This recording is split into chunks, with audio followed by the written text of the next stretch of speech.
Imagine, if you will, you've just got married, surrounded by family, people you love. It's been the perfect day. How could it get any better? Well, a rich uncle has just decided to gift you a new house. When you arrive at your new address, you get a pretty big and not very pleasant surprise. The house you've been promised is just an empty plot of land, which is strange. Further adding to the confusion, a large package is dropped at your feet. You now find a note attached to the outside of the package. It reads, "Directions of how to build."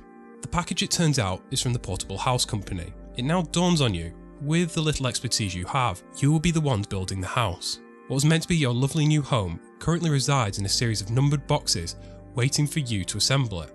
This is probably not what you imagine you'll be doing right after getting married. Luckily though, it should only take a single week to build. Oh, how could it be? That's the premise of the Buster Keaton film 1 Week. It's about a young couple struggling to assemble a prefabricated house, which actually wasn't a new concept even in 1920. Keaton's film was preceded by a Ford Motors documentary released the previous year, showing the construction of prefabricated homes. While admittedly not the most exciting topic for a documentary, Keaton found the whole concept to be so ridiculous it inspired him to make 1 Week. The first ever prefabricated house wasn't designed by some radical, forward-thinking architect or engineer, but by a carpenter from London. It was the 1830s, and more people from Britain were moving, or more accurately in many cases being moved to Australia. You see, transportation was still in effect at this time, meaning that some were making the journey to Australia with little choice in the matter. Also, as it was the 1830s, another morally questionable activity was also in practice: colonialism, the whole reason for anyone going to Australia in the first place.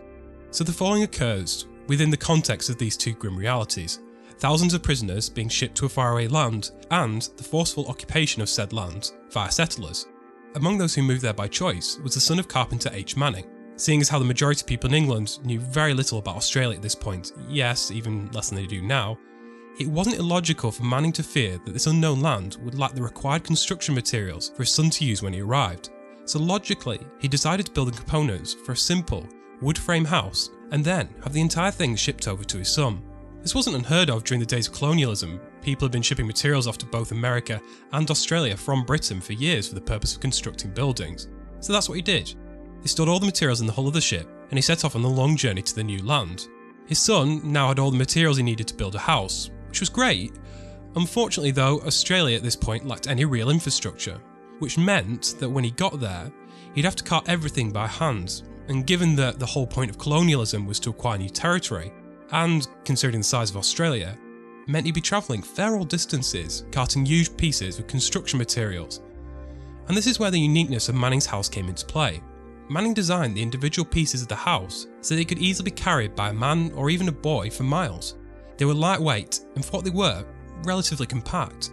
He also designed the house to make the process of assembly as simple as possible for the skills and tools that the emigrants possessed, as most of the people arriving in Australia weren't exactly equipped to start building houses from scratch.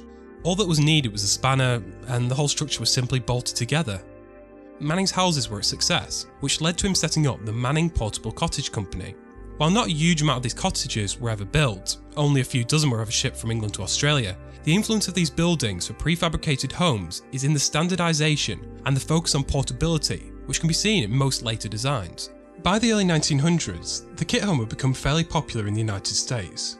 They offered a seemingly cheap and quick option in a country where new housing was in high demand. And they were easy to buy. You could order one straight out of a catalogue.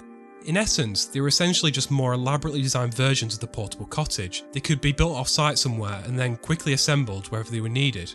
Plus, everything was standardised, so the time between ordering the house and it being delivered could be dramatically reduced.